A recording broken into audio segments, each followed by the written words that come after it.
We have another listener email, this one from Christian, who asks, what are your thoughts on colleges opening again in the fall? Let me say that we have to move forward. We can't look back and we can't be frightened to move into the future, but we have to be smart. We have to be wise. And that means that we have to take into consideration any number of possibilities that could happen with this virus. This virus will be with us in the summer. It'll be with us in the fall. It'll be with us next winter. So if I'm planning for higher education, or for that matter, high schools, grade schools, we have to keep that in mind. And so my sense is go straight forward ahead, plan for it.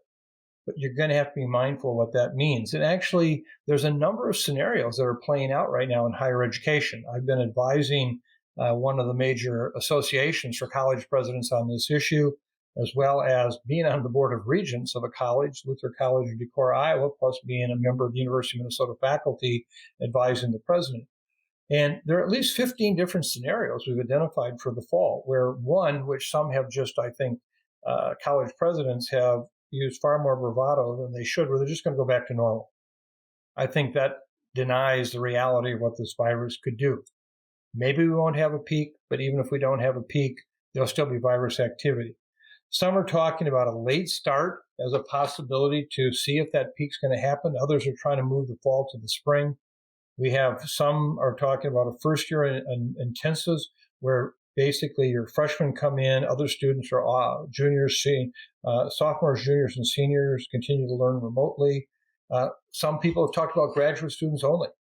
Some have dealt with the structured gap year, where how basically they have extensive studies outside of the campus. Others have done targeted curriculums where in the fall, they reduce the number of courses being offered to limit on-campus density and to prioritize resources. Others have split curriculums, how they're going to try to refocus into much smaller, tighter units.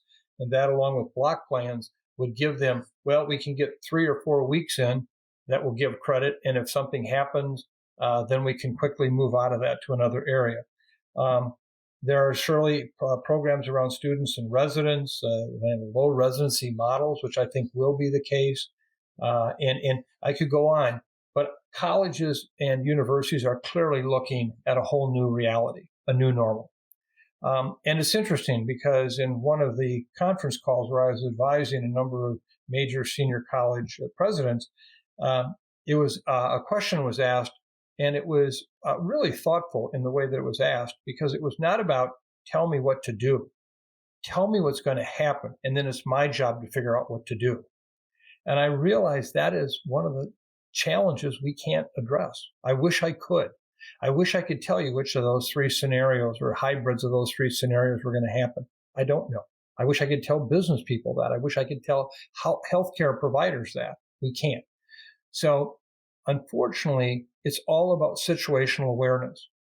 We may have to stop on a dime and give back 9 cents change in some of our decisions, where we get started, we're able to get something done and accomplished, but then we see the virus come back in a significant way, and we're going to have to relook at that. We have to look at colleges and universities as some ways the ultimate mixing vessel between those populations that are young, that are the healthiest, that are the ones that very well could be in our communities and sustain the least number of serious illnesses or deaths. But on the other hand, we have faculty, we have staff, we have administrators. How do they do that? And I think we're at a point right now where this is where the creative thinking needs to come in. But I can't urge enough, don't give into this damn virus. Don't give into it. Find the ways to go ahead, move forward, take care of our students, take care of our faculty and staff, and take care of education in a way that says, it's like a chess match. You put this one up as a virus, we'll put this one up. And I think that's the message we need to get out, is that we're going to find creative ways to deal with this. And I think that will be a very, very important a point that will help us to move forward. And in that regard, I think will also be another motivating factor of trying to, in a sense, outsmart this virus come the fall.